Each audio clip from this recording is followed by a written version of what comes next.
em nome do Senado de Odivelas, hoje mesmo formal e legalmente constituído, cumprimento Vossas Excelências e agradeço a presença neste que é o nosso primeiro ato público.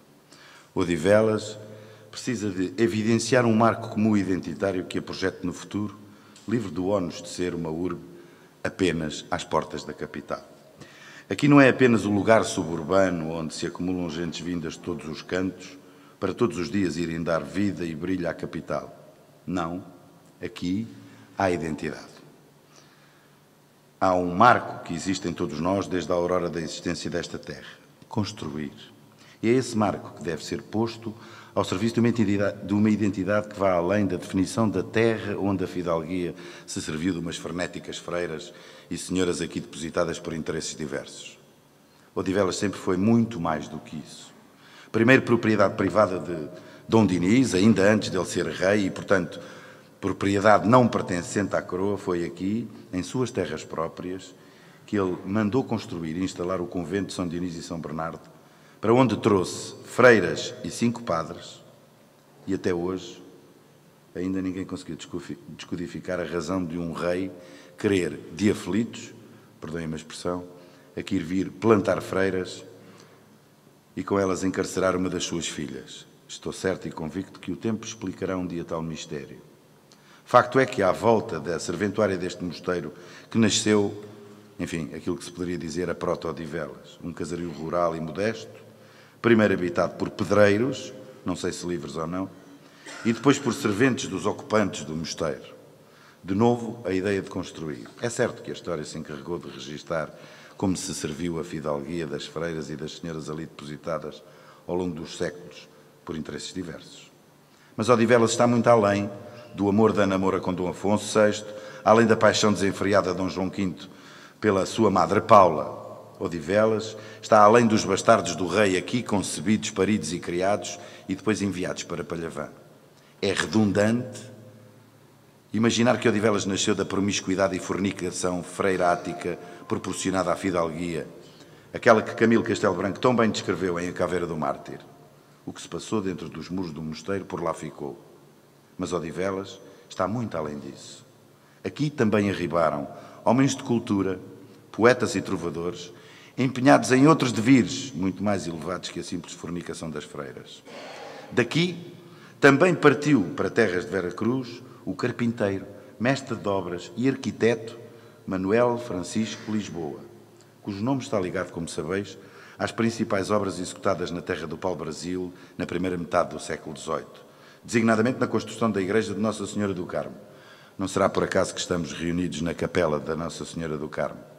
Esta dita Senhora do Carmo que sempre acompanha as obras de Cister e, portanto, de Dom Dinis.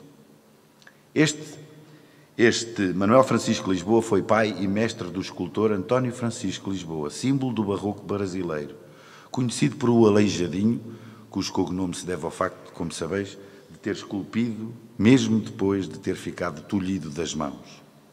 E de novo, nos vem à ideia a palavra construir, e de novo ganha sentido.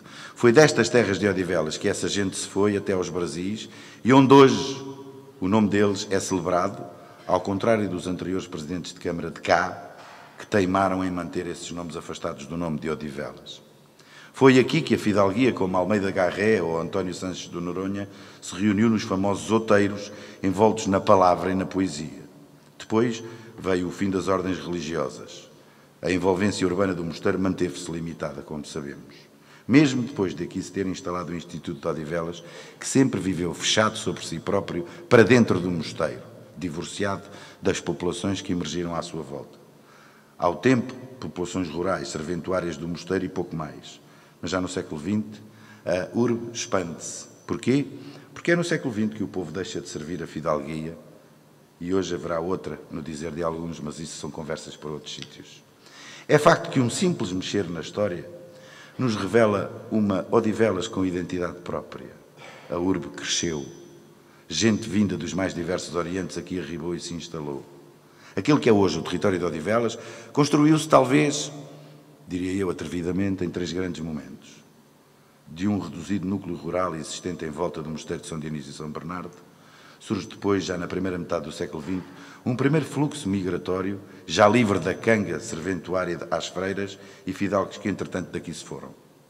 Estes novos habitantes trazem hábitos, mas aqui encontram outros, sincretizam-se e adaptam-se. Nascem as primeiras instituições, a Sociedade Musical Odivelense, os bombeiros voluntários, a primeira farmácia, enfim, estão lançadas as sementes daquilo que será a urbe do século XXI.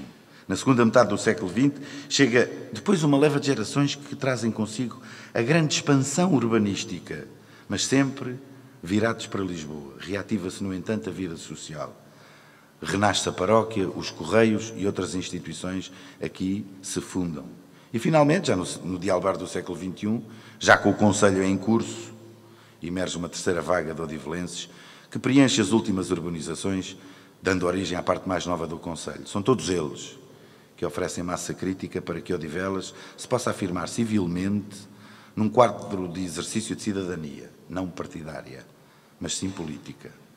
Como pudemos ouvir na apresentação que o senador Vítor Peixoto fez, este Senado de Odivelas é composto por pessoas diferentes que ao longo dos decénios têm vindo a distinguir em defesa dos interesses das pessoas desta sua terra adotada nas mais diversas áreas, da política ao desporto, da religião à cultura, ao teatro, ao associativismo, enfim.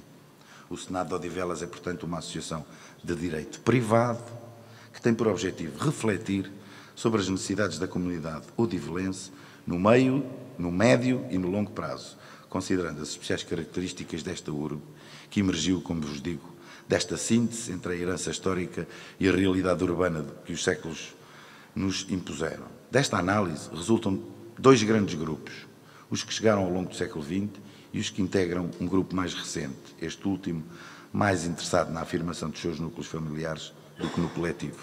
Mas Odivelas precisa de redescobrir esse marco comum identitário. É esse marco que existe, que pode ser o cimento que une as diversas realidades aqui vividas e as transforme num só caminho.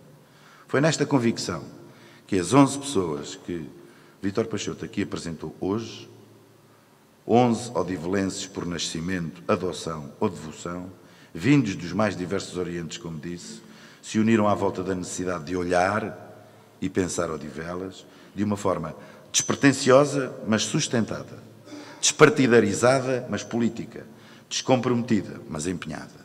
Sempre com a ideia presente de que Odivelas, apesar da proximidade à capital, tem personalidade própria e deve ser pensada com base nesses pressupostos. Esta associação, não sendo uma organização elitista, é garantidamente e objetivamente uma organização seletiva. Aqui não se contam votos, nem espingardas. Aqui não conta a quantidade. Aqui não se procura protagonismo público e individual, mas outro sim, a reflexão sustentada de um futuro para a nossa terra. Sem procurar protagonismos individuais. Este Senado constituiu-se com homens maduros que conhecem bem o Conselho, acima do imediatismo que a voragem dos dias, por vezes, precipita. No fundo, este Senado sempre cá esteve. Ao olharmos para a história do Conselho no último século e olhando para os elementos deste Senado, apesar das diferenças entre si, todos eles partilharam sempre a preocupação pelo interesse maior e o futuro de Odivelas. É isso que pretendemos fazer. Sem fantasmas, mas leais aos princípios que hoje aqui testemunhamos perante vossas excelências. Não volveremos as costas àqueles que perseguirem casuisticamente os nossos objetivos. A utilização em prol da comunidade dos nossos trabalhos, estudos ou pesquisas serão a nossa verdadeira razão de existir. Nestas vésperas da celebração de mais um ano sobre a passagem da morte de Dom Dinis, que aqui fez questão de ficar enterrado à revelia da vontade dos que então o envolviam, já temos, enquanto Senado, o primeiro trabalho feito. Foi um trabalho de pesquisa que reflete não apenas o último ano que Portugal viveu, mas a realidade que Odivelas conhece há muito. Vamos reunir ainda este mês com todas as corporações dos bombeiros de Odivelas. Temos uma proposta para apresentar à Câmara Municipal de Odivelas. O Senado não é contra ninguém, é a favor de Odivelas. Depois de reunir com os seus comandantes e com os seus presidentes, depois de lhes propormos o nosso trabalho, havemos de os ouvir, de corrigir e depois, finalmente, apresentar ao Sr. Presidente da Câmara a nossa primeira proposta. Como vê, Sr. Presidente, e agradeço-lhe pessoalmente a sua presença, este é um grupo de gente para Odivelas, não contra ninguém, a favor de todos. Ouvir, estudar e refletir serão sempre e apenas os pilares da nossa participação ativa enquanto associação. Uma associação que quer ver Odivelas crescer com identidade própria. A propósito, queria agradecer à Carolina Viegas, que depois de nós termos concebido o nosso logotipo, fez a fineza de fazer o seu primeiro trabalho profissional. Tem 17 anos e eu quero lhe agradecer publicamente.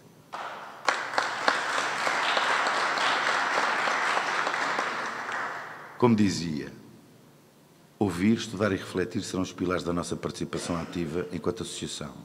Apenas queremos ver Odivelas crescer com identidade própria, de uma forma despretensiosa, como disse, mas sustentada, despartidarizada, mas política, descomprometida, mas empenhada. Estes são apenas os nossos objetivos. Contra ninguém, mas por Odivelas. Disse.